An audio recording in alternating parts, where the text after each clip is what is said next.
दोस्तों नमस्कार, मेरा नाम अंबर अरोंदेकर है और मैं एक ऑनलाइन सेल्स ट्रेनिंग कोच हूं। मैं एक बिजनेस स्ट्रैटेजी कंसल्टेंट हूं, एक मेंटल टफनेस ट्रेनर भी हूं। कई सारी इंश्योरेंस नॉन इंश्योरेंस कंपनीज के साथ उनके एनुअल कॉन्फ्रेंसेस या उनके अवार्ड फंक्शंस में एड्रेस करने के लिए ग्लोबली बुलाया भी जाता हूं। मैं आज आपके लिए एक बहुत ही दिलचस्प आइडिया लेके आया हूं। जी हाँ, देखिए अमूमन जब मैं कई जगहों पर घूमता हूं तो मुझे एक बात समझ में आती है। हर जगह मैं ये बोर्ड्स देखता हूं कि अच्छी अंग्रेजी बोलना सीखिए, learn spoken English, because communication is the key. If you can't speak English nobody would take you seriously. If you want to grow in the today's world you will have to learn English. दोस्तों, मैं आपको बताना चाहता हूं, अंग्रेजी एक भाषा महज है और भाषा भी, इसे आप विदेशी भाषा मान सकते हैं।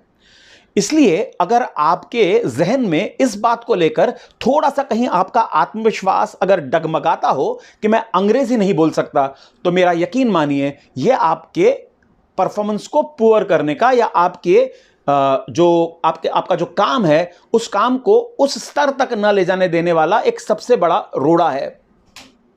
साहब, मैं आपको सूचित करना चाहता हूं, कम्युनिकेशन, जिसे हिंदी में संवहन कहेंगे। सर, बातचीत की बात की जाए तो बातचीत मूलतः दो अलग अलग चीजों से मिलकर बनती है। एक है विचार और दूसरा है भाषा। जब भी आप अच्छे कम्युनिकेटर या अच्छे वक्ता होना चाहते हैं तो इसमें भाषा का योगदान तो है ही, लेकिन बड़ा योगदान आपके विचारों का है।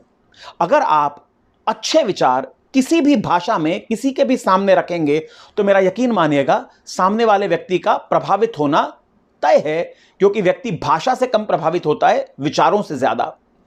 तो अगर आपके पास कोई ओरिजिनल आइडिया है किसी के साथ शेयर करने के लिए, आप उसे किसी भी भाषा में शेयर कीजिए। अगर आपके आइडिया में दम है तो आपका आइडिया भाषा के प्रभाव के बिना भी काम करेगा।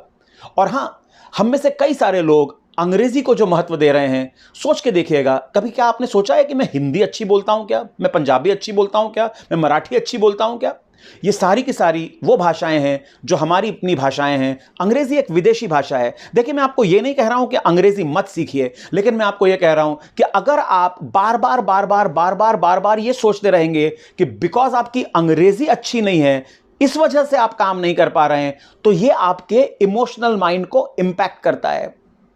आपके दिमाग में हर बार यह बात बनी रहती है कि मेरी अंग्रेजी कमजोर है, इसलिए मैं तरक्की नहीं कर पा रहा हूं, और कहीं ना कहीं आपके आत्मविश्वास को, आपकी स्वयं की छवि को यह हिलाता है, शेकी बनाता है, डैमेज करता है, रिस्ट्रिक्ट करता है। तो मैं आपको बताना चाहता हूं, दुनिया में कामयाब होने के लिए अंग्रेजी आना जरूरी नहीं है। और आपने कई सारे ऐसे लोगों को देखा होगा, आप जब क्रिकेट की पोस्ट मैच प्रेजेंटेशंस देखते हैं तो कई बार आप पाते हैं कि एक एक्सट्रीमली अमेजिंग क्रिकेटिंग ऑलराउंडर को अंग्रेजी नहीं आती, उसे अंग्रेजी आना जरूरी भी नहीं है, because he is master into whatever he does.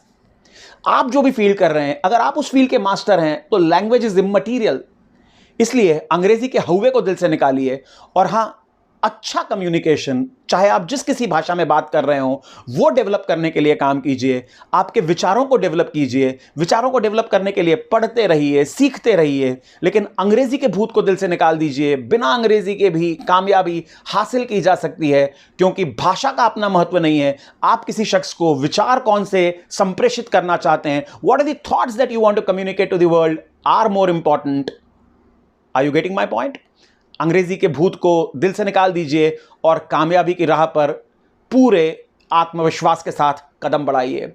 मेरा नाम अंबर अरोंदेकर है और मैं आपका ऑनलाइन ट्रेनर हूं। जय हिंद। बहुत बहुत धन्यवाद, शुक्रिया।